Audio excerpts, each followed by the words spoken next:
All systems go. Clear for liftoff.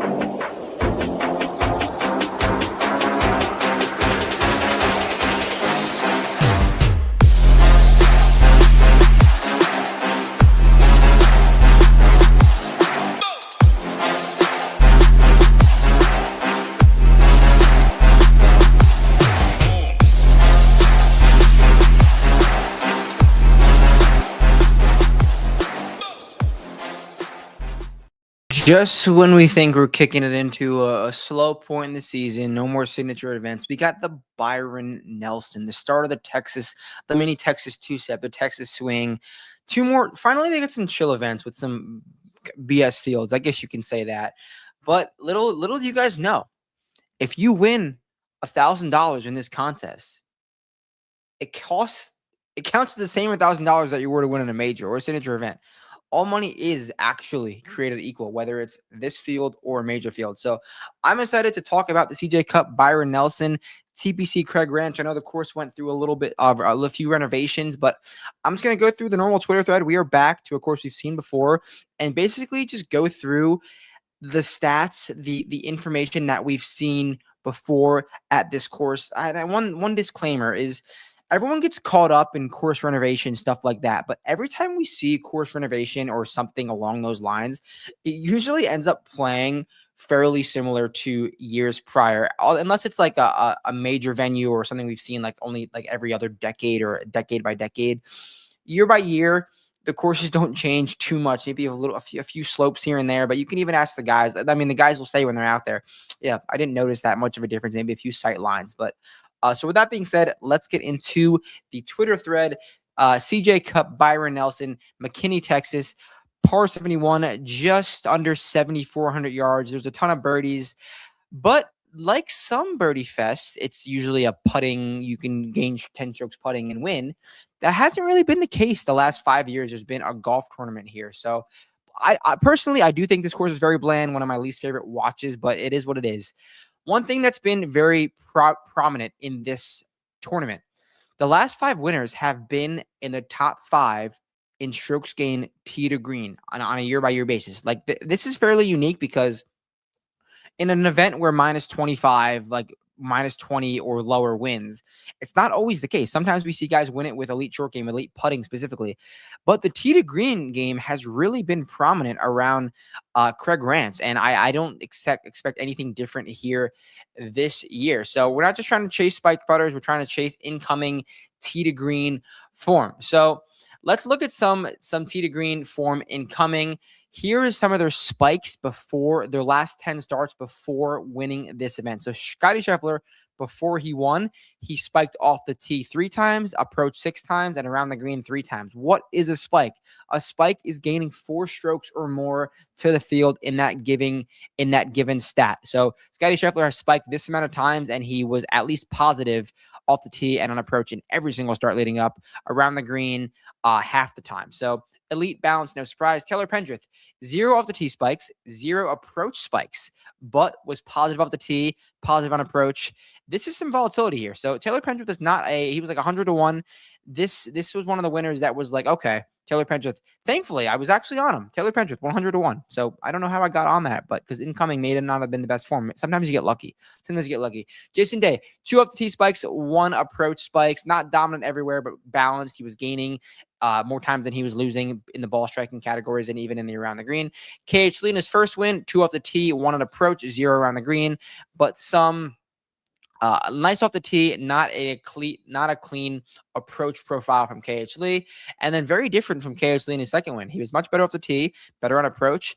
The upside was there. So like these profiles are not necessarily the same, but they're answering questions of like, you need that incoming tee to green game, and there was some of the spikes. So this is the averages across the board and the totals. So if you're looking at someone's last 10 starts, just see if how many times they were spiking across the board. See how many times they were gaining strokes and on approach, off the tee. You have to at least check those boxes before coming in to this week. So we're not looking for just a putter. We're looking for not just a driver, not just an iron player, not just a putter. We're looking for tee to green, a guy who can spike off the tee, can spike on approach. So it's really not the craziest handicap going into this week. A little bit more random than normal. And there's been different variations of off the tee merchants here. We've seen some bombers, we've seen some accuracy guys. So it's not just bombing. Here's a little baseline of what I'm looking for driving. You can see it on the screen there. Course history, again, a very mixed bag. Like KH Lee won back-to-back here. Pendrith won on his debut. Jason Day had a T51. Scotty Scheffler had a T5 before he won. So we've seen guys win with great course history. We've seen guys win with no course history. So it's really just whatever you want. I don't think you can use it as a plus. You cannot use it at all. Very random week. So one course comp that I think is very interesting is Torrey Pines. Every winner here had previously grabbed a top 10 or better at Torrey Pines. So something to note, go look at Torrey Pines course history. Have they done that before? Surely we'll narrow the player pool down. So looking for balanced tee to green, competent putting with some off the tee and around the green spike upside. Here's the TLDR. Go use the code. I'm going to talk about that later. So that's basically what I'm looking for in terms of the course. And this is one of my least favorite stops on tour. I will say this is my bottom 5 stops on tour. But like I said, it pays the same if we hit a winner. It pays the same if we're cashing a DFS lineup. So let's look at some of the winners the last 5 years since it's been here. Last 5 years, 1, 2, 3, 4, 5. Minus 31, minus 23, minus 23, minus 26, minus 25. As you guys can see, they like to take it low around here, and we do have some course updates, but I see very few reasons as to why they can't get it low this year. Maybe one of the reasons is going to be what we're talking about right now, and that is the weather. Take a look at TPC Craig Ranch. We're getting some rain. We're getting some lightning. We're getting some thunder. Like I just tweeted out like 20 minutes ago. It's not too late to take a week off. It's not too late to cancel this event because Monday, some thunderstorms. Tomorrow, it's going to rain all day and thunderstorm. They're not practicing tomorrow. Wednesday, it's going to rain for a majority of the day and thunder. So that means the course is going to be very, very wet come Thursday. And then come Thursday, we have more lightning. We have more rain. Come Friday, we have more lightning. We have more rain. Come Saturday, we have lightning at 1 a.m. We have a dry day Saturday. There's going to be a 36-hole day here for sure. And then Sunday, we got some midday lightning. So expect delays, expect chaos, expect withdrawals. With that being said, I think this is a great week with all the chaos to really embrace getting really unique. Don't play so little chalk. Like literally outside of Scotty Scheffler, I wouldn't play any other chalk, truthfully. And I'm not going to say who's chalky, who's not chalky right now, but I mean, I'll do that at the end of the show, maybe a guy or so. But once the projections come out, once you guys see the chalk names, the chalk builds, I would fade all of that because this looks like absolute chaos, at least early in the week on Monday. So keep a note on the site for that. I'm going to go through some contest selection. I'm loving this $100 single entry, 555 entrants. First place plays $5K, and you get that 10% at 21st place. Usually we're looking for that $500 mark for $5K at 10th place.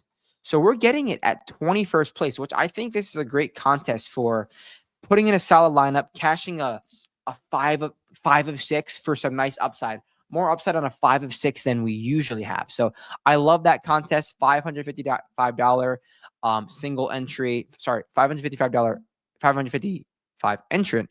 $100 single entry. Sometimes I talk too fast, but that's what I'm liking for contests. Taking a look at the DFS board and some players that I want to touch on. Scotty leads the way, and then we skip to all the way to 99 with Siwoo, Brooks, Aaron Rai is out. Keith, Rio, Davis, Thompson. One golfer I want to touch on is Brooks Koepka. Brooks Koepka coming in at, what's his price? $9,600. A golf course that we're saying tee to green works. Tee to green gets rewarded. And we know that's what Brooks Koepka is best at. Is he having the best ball striking of his career? No, but it's solid. It's green. It's green. He's hitting the ball really well. The putter is surely a concern. And I do prefer the putter on Bermuda grass at this point of his career than bent grass because he plays out of Florida. He's only played so many golf tournaments the last few months of his life. But we're talking about ball striking, tee to green play getting rewarded, and Brooks is doing that. I liked what he did at Myrtle Beach. T11 gained over like about nine strokes ball striking. That's really solid. It's probably one of his best ball striking weeks of the season. I know it was at a weak Myrtle Beach field, but this is a weak field as well. So I do like Brooks at that $9,600 price range.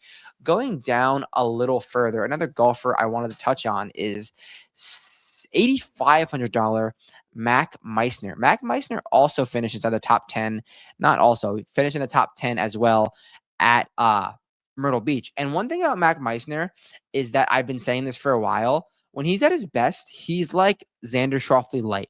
He's all green. And they don't call him all green Mac for nothing. But look at his profile. Like he has the ability to gain strokes in every single category. Is it high ceiling strokes? Maybe not, but it's like a little bit across the board, a little bit across the board, a little bit across the board.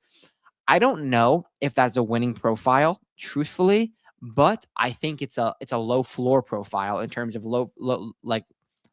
high floor profile. I think he has a high floor, gaining strokes across the board, just going about his business, doing his things. He's a Texas guy. He's played this event before, only made one cut, but I really like the ball striking form that he's kind of brings in and just the complete balance build. T10 at the Zurich, take it for what it's worth. T30 at his last start in Texas. T28, he's starting Texas before that. And a T9 his last start out. So Mac Meister's doing some good things. I love the price, $8,500. And he's not like, he didn't scream elite, so maybe people will pass him up at this price. So I'm down for Mac Meissner. As we go down the board, say you want to play Scotty Scheffler, who are you going to pair Scotty Scheffler with? I think there's a nice name down here that goes by Patrick Fishburne, $6,800. Patrick Fishburne coming off of a top 20 in Myrtle Beach, his first top 20 since the Wyndham Championship. Should have got him in Aronimink. He could have put those greens really well. Had his best approach week in some time. His best approach week since the Sanderson Farms Championship all the way back in October. So I really like what Patrick Fishburne brings to this golf course and just like the overall off the tee and approach game that he's coming in with right now. Patrick Fishburne is a high ceiling golfer. We've seen him get in the mix. We've seen him miss a ton of cuts, but when he's going, when you get him on the right week, Patrick Fishburne can surely top 5 or top 10. And if you want to pair that $6,800 with Scotty Scheffler, be my guest. So I definitely like Patrick Fishburne a ton in this price range. Let's take a look at the betting board next. We can see Scotty Scheffler leads the way at plus 164 right now. That is an insane number to win a golf tournament. Is he going to win? Maybe. I remember we talked about early in the season. I did take Scotty Scheffler's like under on wins per the year. And what are we at? Just like 1 right now, 2 right now, whatever. But I think we're still trending in the right direction for Scotty Scheffler wins. We see Seabu with a 12, Jordan Spieth with a 17, and then all the way to Brooks at 17. So I think Brooks is going to be popular because the number is like reasonable. But I want to touch on our guy, Michael Thorbjornsen. Michael Thorbjornsen, 38-1. We bet him last week. Obviously did not go well. This is a much easier golf course for Michael Thorbjornsen than Aronimink is. And Michael Thorbjornsen at 9K, 38-1. The off the tee game is really, really solid. He's gained strokes off the tee in 5 of his last 6 starts, has only missed 2 cuts in that stretch. And the approach play is kind of dwindling. But for a golfer who has the driver going and led the tour in greens and regulation last year, I don't see a world where this red approach doesn't turn back to the right direction. So I'm totally in on Michael Thorbjornsen this week. I think this is a good golf course for him. He should have no pressure. He's not in the Northeast. He's not no home game in California either. I like Mike T. Just go about his business and make his hay. He loves a good, easy golf course. And that is exactly what we have here. So Michael Thorbjornsen, 38-1. Going back to the odds board, we see some names that catch my eye, but it's not till we get towards like the 100 range where we see another golfer that I'm like, I could be into. That's Taylor Moore, 100-1. If you know the Taylor Moore flow chart, you know the Taylor Moore flow chart. And I could tell you, we were in the great state of Texas, and that flowchart applies this week.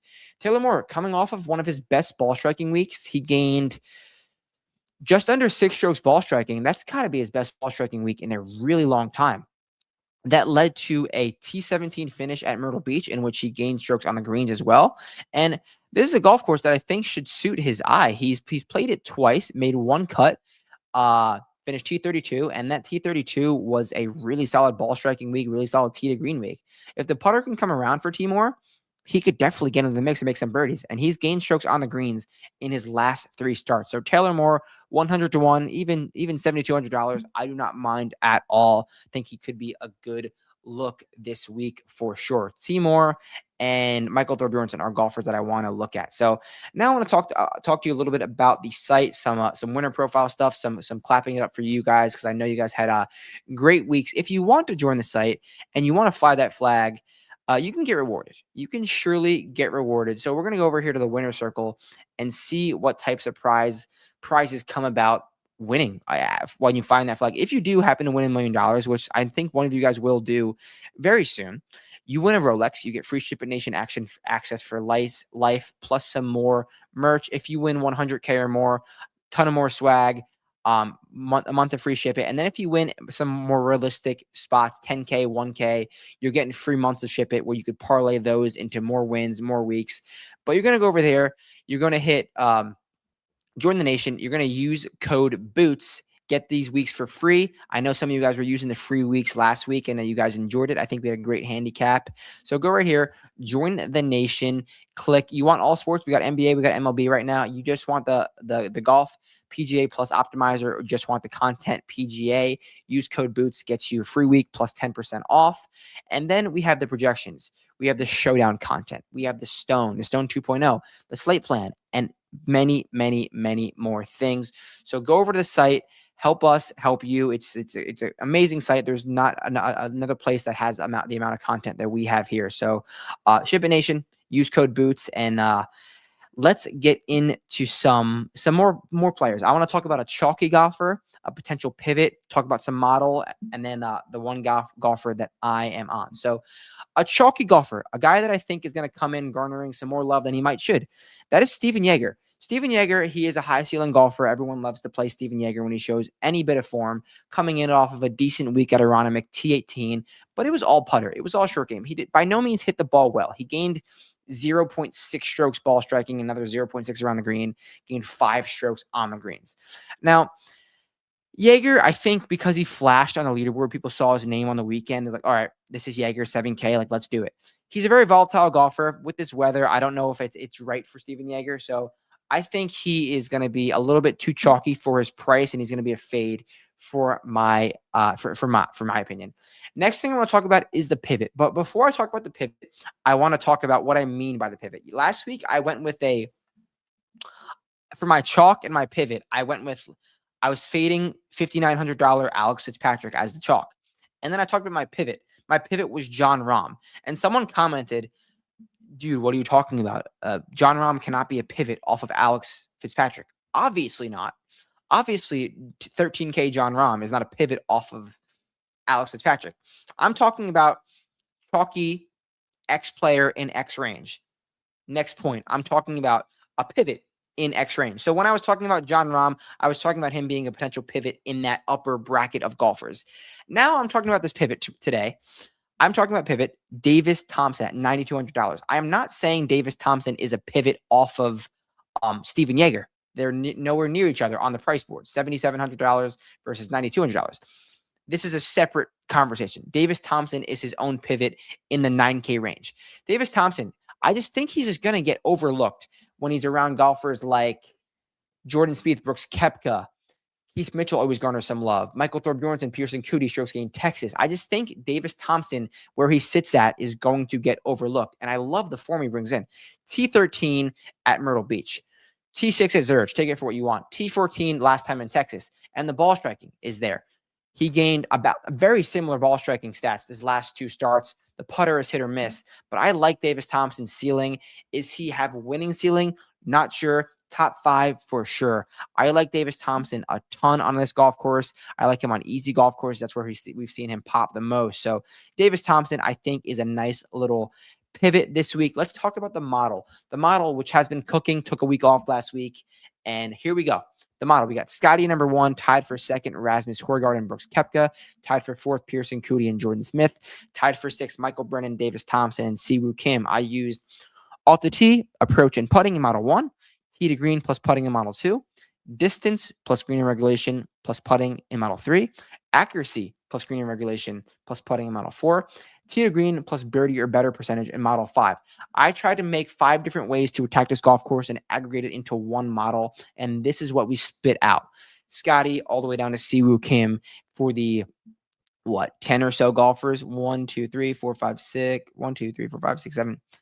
8 golfers in my model. I like to keep it between 8 and 10 and see if one of those golfers can pop for a win. So the model's been hot. I like it again this week. That leads me to the one golfer that I am on. The one golfer that I am playing, whether it's DFS, whether it's bets, whether it's something. The one golfer that I am on goes by the name. He's in the model. Michael Brennan. I just really like what he's been doing of late. Making the cut at Aronimink, finished 81st. I don't want Michael Brennan on those Aronimink greens. He's only, 24 years old? 24 years old. He's probably seen nothing like that before.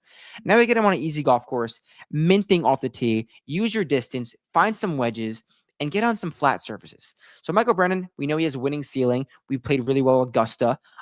He's a good damn golfer. Like, this dude is going to win. He's only 24. He's already done it. So I like Michael Brennan a ton as my one golfer of the week. And that about wraps it up, guys. That is the First Look show. I will be back Thursday with the showdown content. And as always, song of the day, we're going to go with The Plot to Bomb the Panhandle by A Day to Remember. Go check out the playlist. Let me know what you think of the song. You probably have heard it before, 2007. So let me know what you think. I'll catch you guys Thursday. Peace out. And yeah, ship it.